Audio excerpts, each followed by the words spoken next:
You've been told that manifesting your dream life is hard, that it takes complicated rituals, endless visualizations, perfectly worded affirmations, and a constant grind to raise your vibration.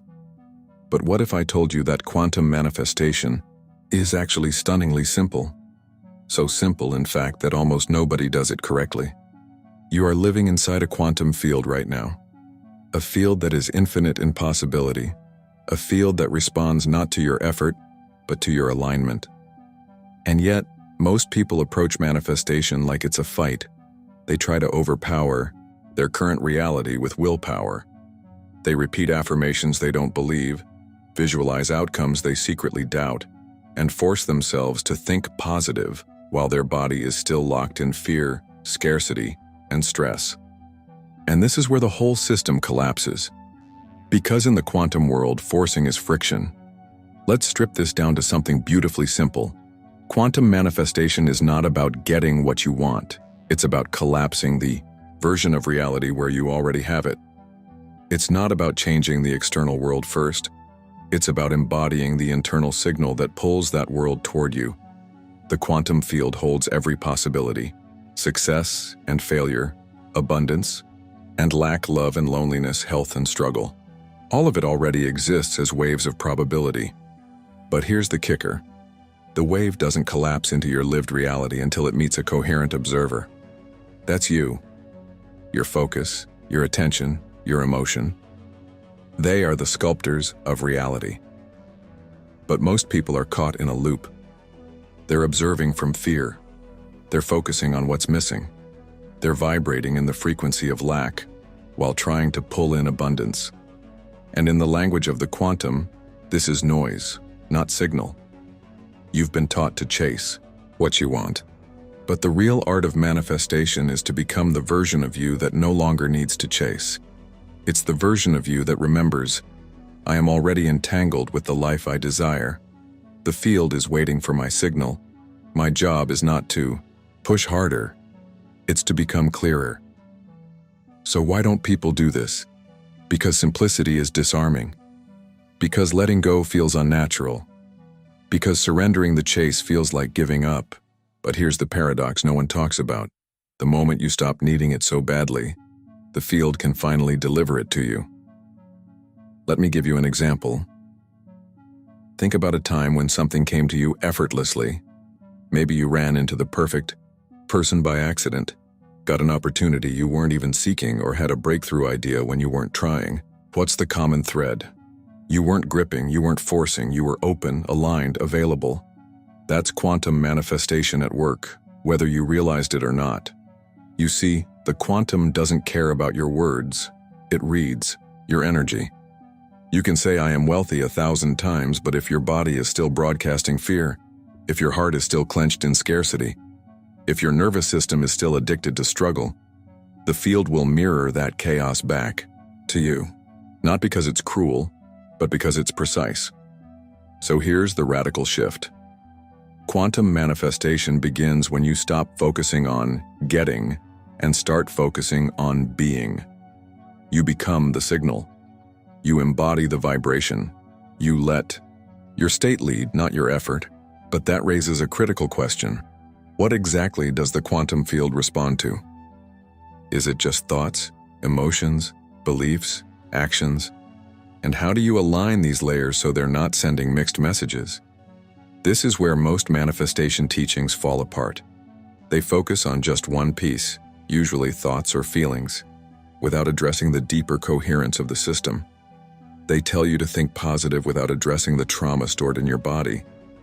They tell you to visualize without clearing the subconscious sabotage that derails you. They tell you to affirm success while your nervous system is still bracing for failure. But the quantum listens to the whole signal, the integrated, embodied signal. And that's why alignment isn't a mental game. It's a full body, full system, full field shift. In the next part of this journey, we're going to break down exactly how the quantum field works, why the observer effect matters, what wave collapse really means, and how your subconscious broadcasts signals even when you're not aware of it. We're going to expose the elegant mechanics behind what seems like magic. And I'm going to show you why manifestation works best when you stop trying so hard. So here's my open question for you, and I invite you to sit with this as we prepare for the next section. Where in your life are you trying so hard and that you've become the very block you're trying to break through? Ready to go deeper into the quantum with me? Let's dive deeper into the mystery you've been dancing around without even knowing. The quantum field is not responding to your wishes.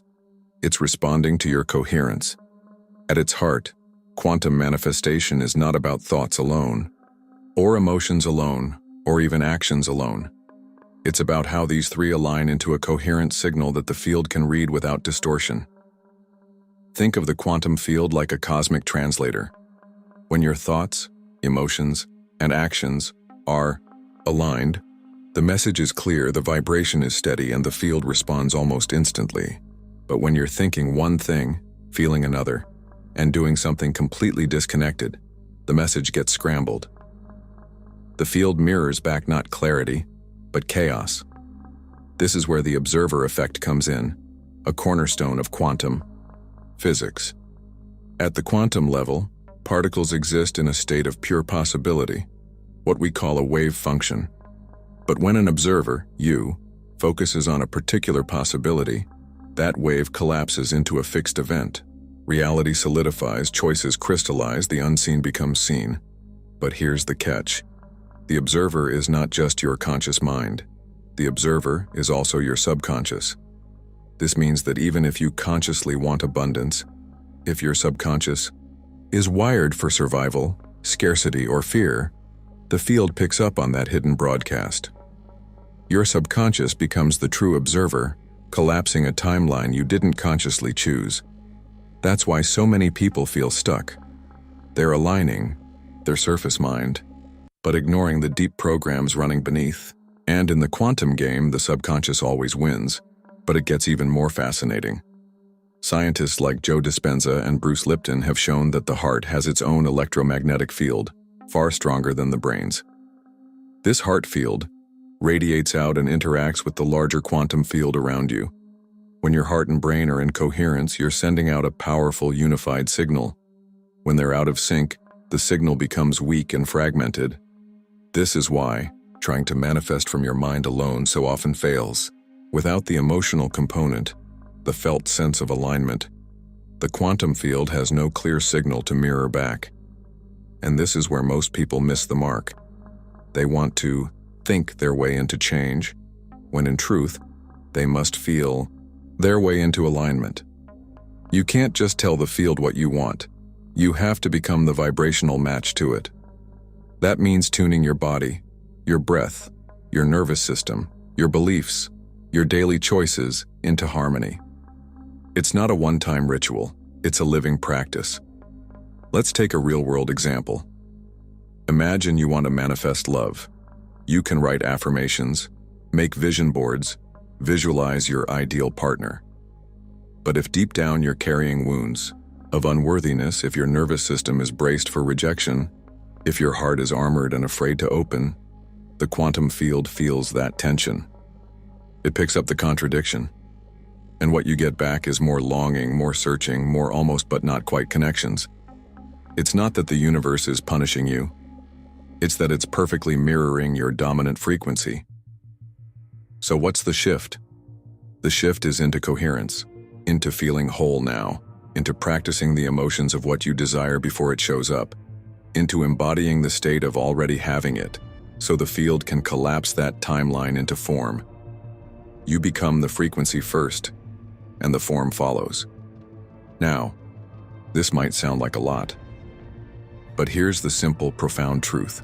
The more you let go of controlling the outcome, and the more you focus on regulating your internal state, the faster the quantum responds. This is why the title of this video says it's simple, yet nobody does it, because the human mind loves to complicate. We want 10 steps, 5 hacks, a guaranteed formula. But the quantum isn't a machine. It's a mirror. It's a dance partner. It's alive, responsive, intelligent, and it's waiting for you to meet it with a steady, embodied presence.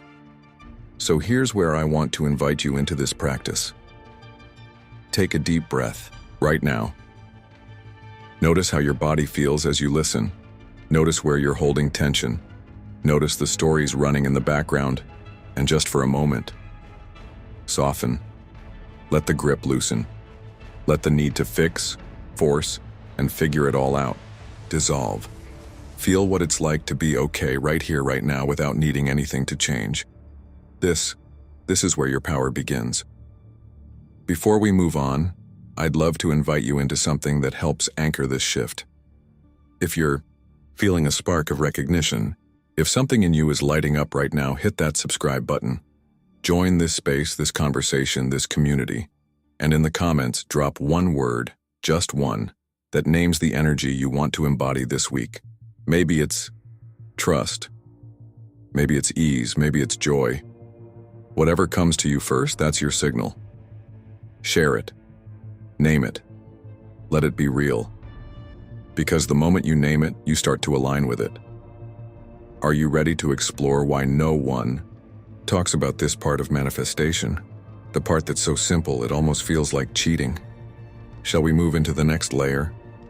So why is it that almost nobody actually does this? Why, with all the books, courses, and endless YouTube videos on manifestation, do so many people stay stuck, frustrated, and disappointed? The answer is both simple and uncomfortable. Because letting go feels unnatural. The human mind is addicted to control. We've been conditioned to believe that the more we effort, the more we deserve. That struggle equals worth. That the harder we work, the more likely we are to succeed. So when we encounter a system like quantum manifestation, where the central key is coherence, alignment, and surrender, it short-circuits our programming. We keep trying to force outcomes, even though forcing is the very frequency that tells the field we don't trust the process. Let's break this down. Most people who fail at manifestation are caught in what I call the control trap. They are constantly monitoring their results. They visualize abundance but check their bank account every hour with anxiety. They script about love but obsess over text messages and dating apps. They declare health but scan their body for symptoms every morning. In doing this, they send a signal of mistrust to the field. They are affirming one thing consciously, but broadcasting the opposite subconsciously. Why does this matter so much? Because the quantum field does not speak English, or Spanish, or Portuguese, or any human language. It speaks the language of energy, and energy never lies. You can say all the right words, but if your nervous system is bracing for loss, if your mind is locked in loops of doubt, if your body is flooded with cortisol, the field listens to that deeper frequency. This is why so many people are exhausted. They are doing all the things, but they are doing them from a place of hypervigilance, scarcity, and lack. And so they loop. They manifest more waiting, more lack, more efforting, more searching, because energetically, they are not in the timeline of already having. They are in the timeline of trying to get. And here's where it gets even more subtle. The subconscious mind runs about 95% of your life. It is the automatic pilot that shapes your habits, beliefs, emotional reactions, and sense of identity. You may consciously want a breakthrough, but if your subconscious is anchored in old stories, I'm not enough, nothing works, for me, I have to fight for everything, those stories will collapse the wave into the same old outcomes. This is why affirmations without embodiment feel hollow. This is why visualizations without nervous system regulation collapse. This is why action without aligned identity leads to burnout. So what can you do? First, you must understand that quantum manifestation is not an add-on to your life. It's a recalibration of your whole system. It's a remembering, a returning. It's about becoming the version of you that lives inside the timeline you desire, before you see evidence of that timeline in your external world. For example, if you want to manifest abundance, you practice feeling abundant now. Not later, not when the money arrives, but now. You treat yourself with generosity, presence, and care. You let go of micromanaging the outcome, and you focus on embodying the signal of trust. If you want love, you practice loving yourself now.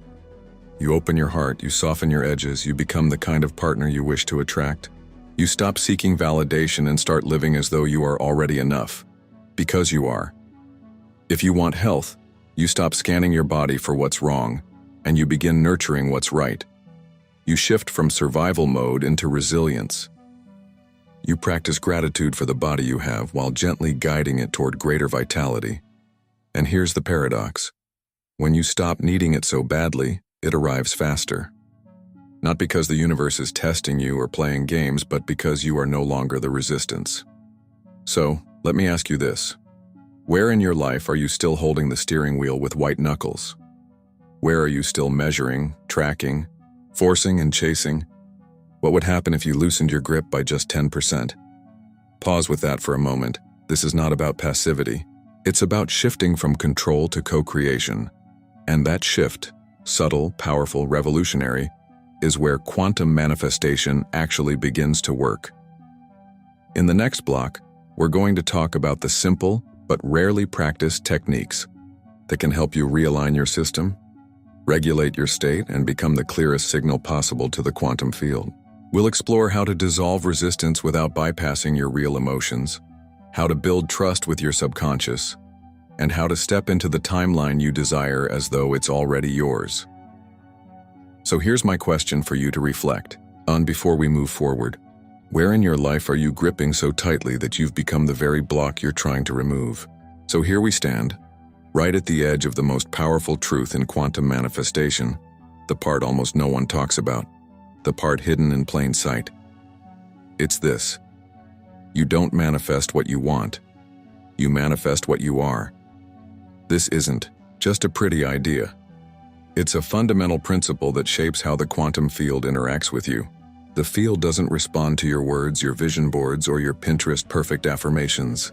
It responds to the signal of your being, the vibrational signature you carry into every room, every thought, every interaction. And that signal is built moment by moment, not in what you're doing, but in how you're being. Let me explain this with a metaphor. Imagine you're a radio. If you want to hear jazz, you don't sit there demanding jazz from the universe while staying tuned to a heavy metal station. You have to change the dial. You have to tune your frequency to match what you want to receive. Quantum manifestation works the same way. You can't pull in the timeline you desire while vibrating in the frequency of the timeline you're trying to leave behind. So how do you change the dial? You start by becoming conscious of your current frequency. Not just what you think, but how you feel. How does your body move through the day? How do you breathe when you're stressed? What stories run on a loop in the background of your mind? Most of us are not manifesting deliberately. We're manifesting on autopilot, recycling the same states, the same reactions, the same energetic broadcasts. And the field, it faithfully mirrors those back to us. The shift begins when you interrupt the pattern, not with brute force, not with frantic effort, but with simple embodied practices. It can be as subtle as taking a conscious breath in a moment of anxiety, as gentle as placing a hand on your heart when you're spiraling into self-doubt, as bold as asking yourself, what would the version of me who already has this do right now? And then taking one small action from that place, because here's what no one tells you. The quantum doesn't need you to be perfect. It just needs you to be coherent. Coherence happens when your thoughts, emotions, and actions move in the same direction.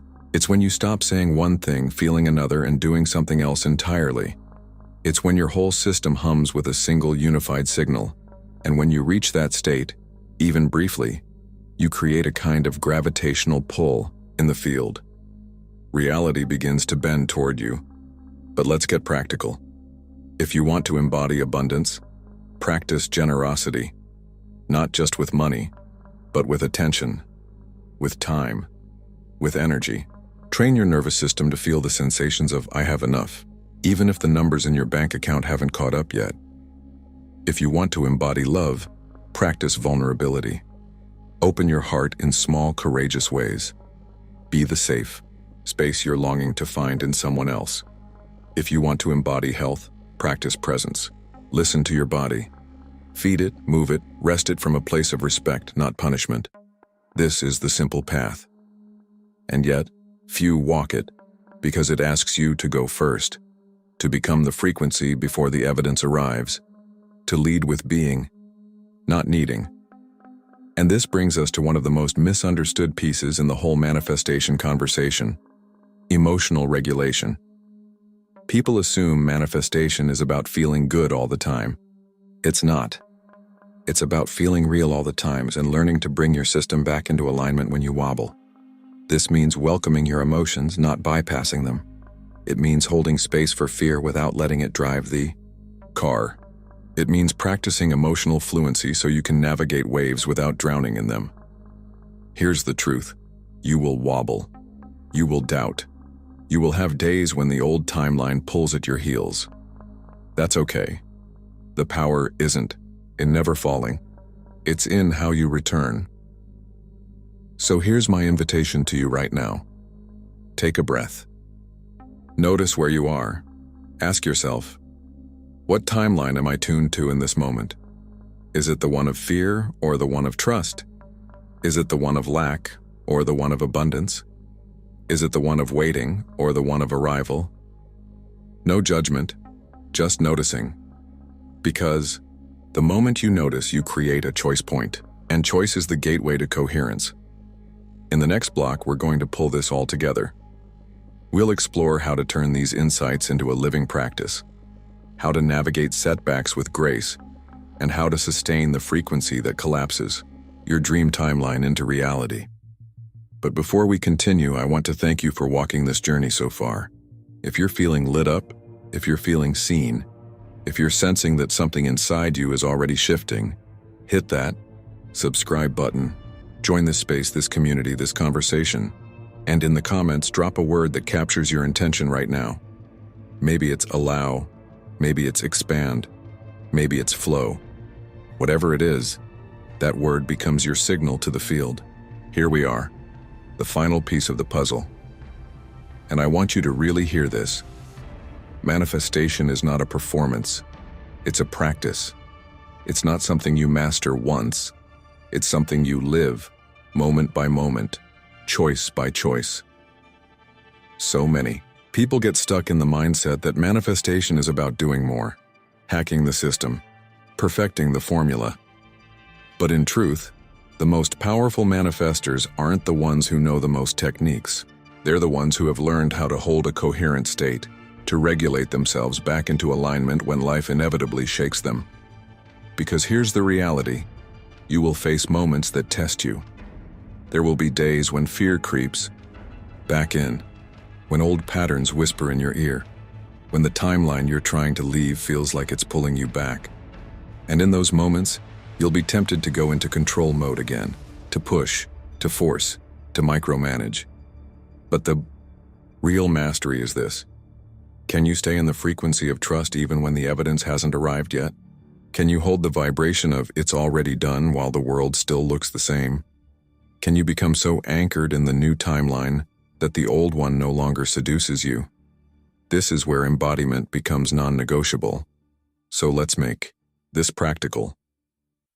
Every morning, before you check your phone, take a few breaths and ask yourself, what frequency am I tuning into today? Is it scarcity or abundance? Fear or trust? Control or flow? Throughout the day, use your body as your compass. Your body will tell you when you've slipped out of alignment. You'll feel the tension, the tightness, the contraction. And in that moment, you don't need to shame yourself or spiral. You just need to notice, breathe, and recalibrate. Ask, what would the version of me living in my desired timeline choose right now? Then take one small action from that place. And at night, before you drift to sleep, replay the day not with judgment but with curiosity. Where did you wobble? Where did you align? Where did you glimpse your own power? Gratitude amplifies coherence. Acknowledge even the smallest wins. Now here's something most people miss. Community matters. We are social, energetic beings. We co-regulate with the people around us. When you surround yourself with others who are practicing coherence, who are playing in the quantum field, who are committed to embodiment, your system entrains to that vibration. This is why it's so important to curate your environment, not just physically, but energetically. Find the voices, the spaces, the communities that remind you of who you are becoming. Fill your field with reminders of your chosen timeline. Let your external world become an ally to your internal practice, and remember this: there's no finish line.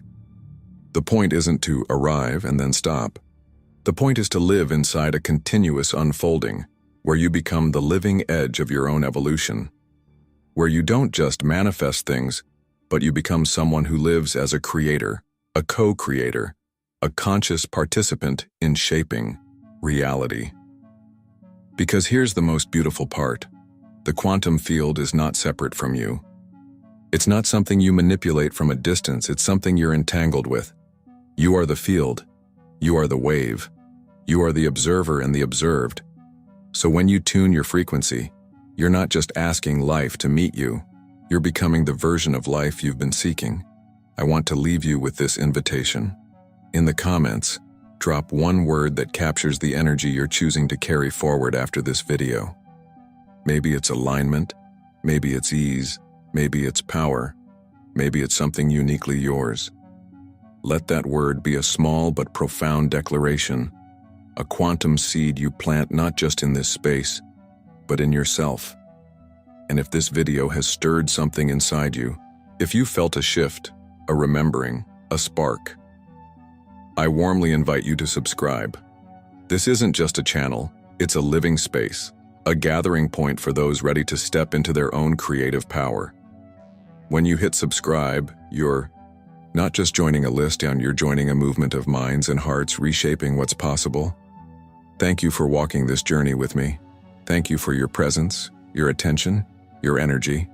You are not just a viewer, you are a participant in this unfolding.